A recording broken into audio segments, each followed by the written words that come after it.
So today, guys, another victory has emerged. Another victory. This one is one of the biggest. Now, update on today's court. I'm going to go directly to the teachings today. Proceedings at the Court of Appeal, Abuja Judicial Division on Onyendumazi and the Kanu's case. Hearing on the motion for the stay of execution of the judgment of the Court of Appeal delivered on the 13th day of October 2022 took place today.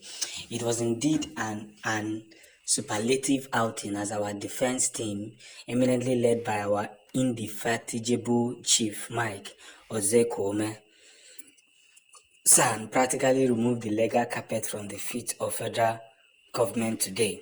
Argument proffered in stiff opposition to the application for stay of execution was well marshaled out point by point by the erudite By the end of the day's proceedings, both the other lawyer in court and those in solidarity that visited went home with the strong conviction that victory is again on our way.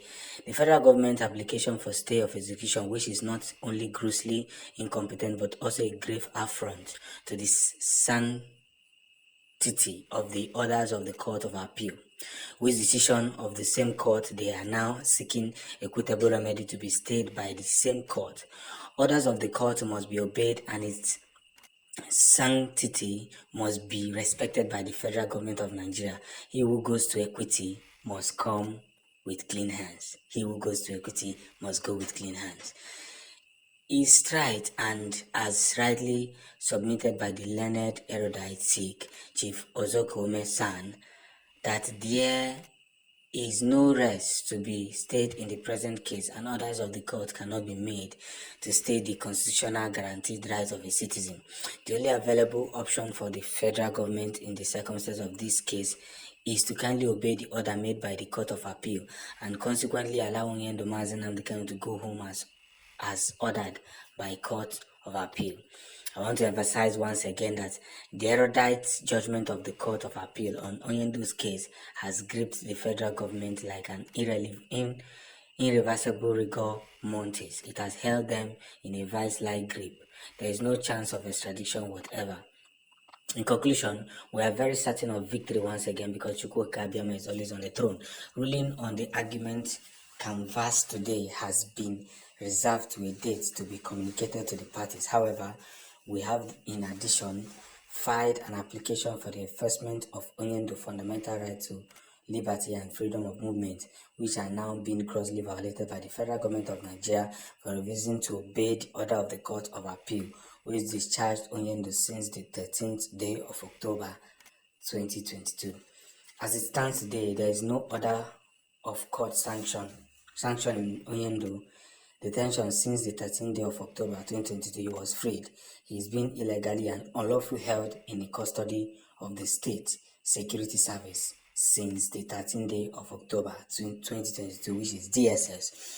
We have now gone for our routine visit to Onyendu and to also brief him on the outcoming of today's proceeding. Be assured that it has already ended in praise. Umuchineke will update you on the outcome of today's visit to Onyendu's upon conclusion of the visit in the next hour or thereabout. You see, I told you that Nnamdi Kanu just set trap for federal government. They just enter. He set a trap for them and they just hop in. All girls will go. Nnamdi Kanu knows that if he comes back to Nigeria, they will judge him properly. So he went to a third country so that they will come because he knows that these are bookie people, know they use their brain.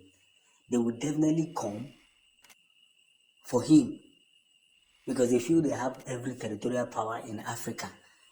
So they will just come and kidnap him instead of following the extradition law. Because I don't think he was in UK, they wouldn't have captured him. This Nnamdi Kanu is too wise. He is too wise, I beg. Look at my phone, man. He knows that if he goes to Nigeria by himself, if he submits himself, by now he could give a cheap back and they would have sentenced him wrongly. So what did the lawyer said? Just come to a third country. Once they can bring you back alive, we know they will come for you. In fact, he will be more surprised if they didn't come to do the needful, if they didn't come to kidnap him from Kenya, and the Kenya government submitted. Look at the way the Mpuru man was bowing down for Buhari. What has happened now? There are people you don't mess up with.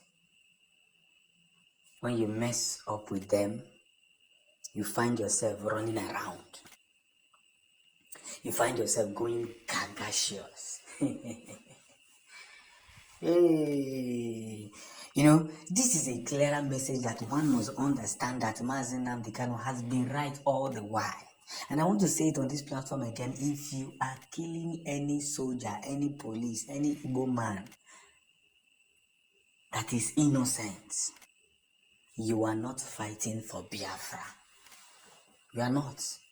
You are fighting for your own selfish interest. I've been hearing news about the kidnappings that have been going on in Imo State, Abia State, whatever the state in Igbo land.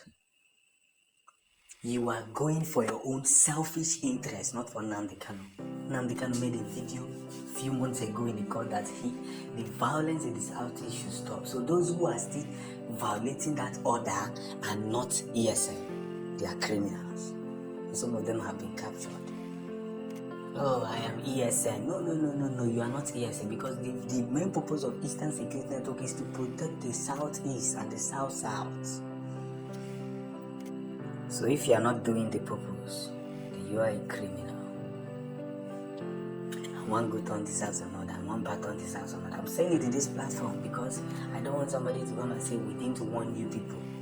I am not an IPOB member, but I am an IPOB, like when it comes to narrating indigenous people of Biafra, because I'm a Biafran before any other thing. So that is what I'm telling you now.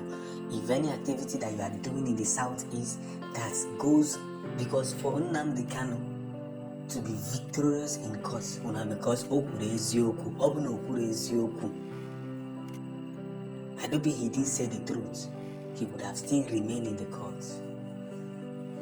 There's no disallow peace. Can Agucha Abacha also Agu Mark?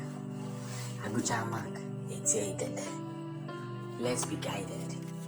Our posterity, our mission is to continue to be in that field of victory. However, we have in addition filed an application for the enforcement of Onyendu's fundamental right to liberty and freedom of movement, which are now being grossly violated by the federal government. You see, when a country that has a government that are kidnappers, what do you expect from them? What do you expect from the citizen?